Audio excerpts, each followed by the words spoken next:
Es la noche del 16 de junio de 1955.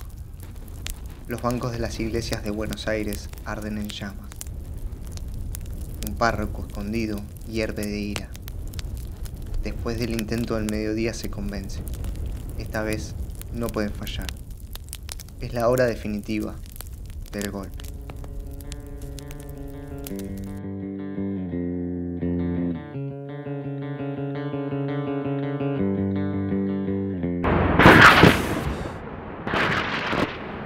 El 16 de junio de 1955 se produce un intento de golpe de Estado al gobierno de Perón.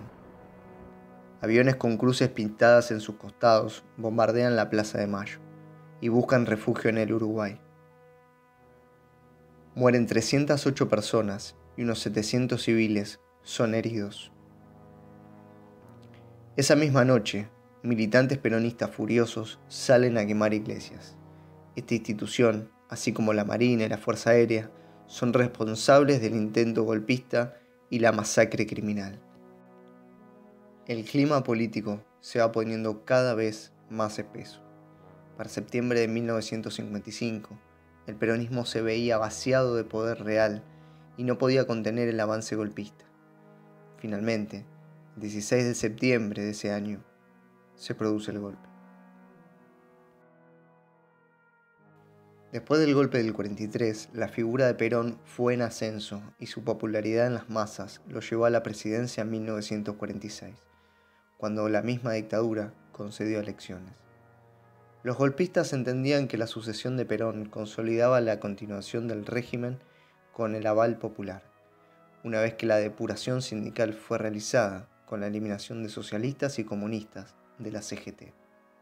Su gobierno está marcado por un intento de industrialización basado en la redistribución de los recursos del campo. El férreo control sobre la clase obrera y la burocratización sindical crea un cuerpo de delegados obreros que irá al acuerdo con la burguesía. Por su parte, del otro lado de la mesa, los empresarios también son llamados a formar parte del gobierno en lo que será la CGE. Ambos sectores serán beneficiados con subsidios estatales que mantendrán las cosas en orden a pesar de las crisis económicas que empiezan a golpear a la sociedad en los años 50. Los años peronistas van llegando a su ocaso. El descontento social es cada vez mayor. El ahogo económico que genera la inflación es difícil de contener por los sindicatos y el aparato de control del líder. La burguesía terrateniente, de más recursos y directamente afectada por las políticas redistributivas, va a encontrar aliados para sus conspiraciones. La Armada y la Aeronáutica, junto a la Iglesia y la oligarquía, serán el ariete contra el gobierno peronista. La situación interna tiene ciertas causas que vienen de afuera. El mundo de posguerra es un mundo incierto. El avance del comunismo fuerza a los países occidentales a adoptar estados de bienestar en donde la inversión pública dinamice la economía para evitar el fortalecimiento de tendencias favorables a la segunda potencia mundial. Por su parte, Estados Unidos implementa el llamado Plan Marshall, que consiste en enviar apoyo económico para la reconstrucción de Europa a cambio de ejercer un monopolio total sobre el abastecimiento de materias primas y alimentos. Inglaterra, Francia, Alemania e Italia serán clientes exclusivos de Estados Unidos, por los que los productos argentinos no pueden ingresar a Europa. Solamente la España franquista sigue comprando productos argentinos, fortaleciendo acuerdos bilaterales con la dictadura fascista del país ibérico. Todo esto termina afectando la balanza comercial argentina, por la que la escasez de recursos y el gasto público interno se termina plasmando en una inflación feroz, contenida con el congelamiento de salarios y ajustes al consumo. El frente antiperonista golpista era heterogéneo.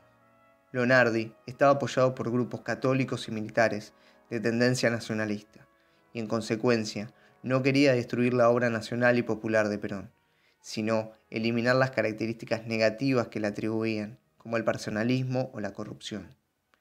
Quiso hacer acuerdos con las fuerzas que sostuvieron a Perón, entre ellas los sindicatos. Por eso, aseguró que haría cumplir la consigna ni vencedores ni vencidos, y que su gobierno respetaría la Constitución Nacional jurada en 1949. El ala nacionalista, más conciliadora, fue desplazada por el sector liberal del ejército, con una posición mucho más dura. Fue designado presidente provisional el general Pedro Eugenio Aramburu. Continuó el contraalmirante Isaac Rojas de la Marina. Bajo su gobierno se agudizó la represión. Trataron que mediante el decreto 4161 el peronismo desapareciera de la faz de la tierra. El decreto establecía la prohibición de toda actividad peronista, convirtiendo en delito el simple hecho de mencionar a Perón y a Eva, tener sus retratos o portar sus símbolos, cantar la marcha peronista, etc. El 10 de septiembre de 1955, el general Lonardi comienza a articular todas las unidades del ejército que puedan serle leales. Encarga la tarea a sus hijos, que reclutan fuerzas en Córdoba y Mendoza. Aramburu, por su parte, se ocuparía de articular con los agentes políticos que soporten el golpe. Rojas ponía la alerta a las bases navales, como las de Río Santiago, para la acción. Una serie de conspiradores comienzan a movilizarse para llevar y traer información que pusiera en contacto a todas las guarniciones rebeldes que se sumarían al golpe. Finalmente, el 16 de septiembre comienza el ataque golpista en ciudades del interior. Los combates se extienden durante una semana y Perón se niega a armar a los obreros, que piden justamente armas para defender al gobierno. Finalmente, el 19 de septiembre el presidente toma la decisión de renunciar. El día 22 se concreta la asunción del poder del Estado por parte de Lonardi y el comienzo de una nueva era para la Argentina.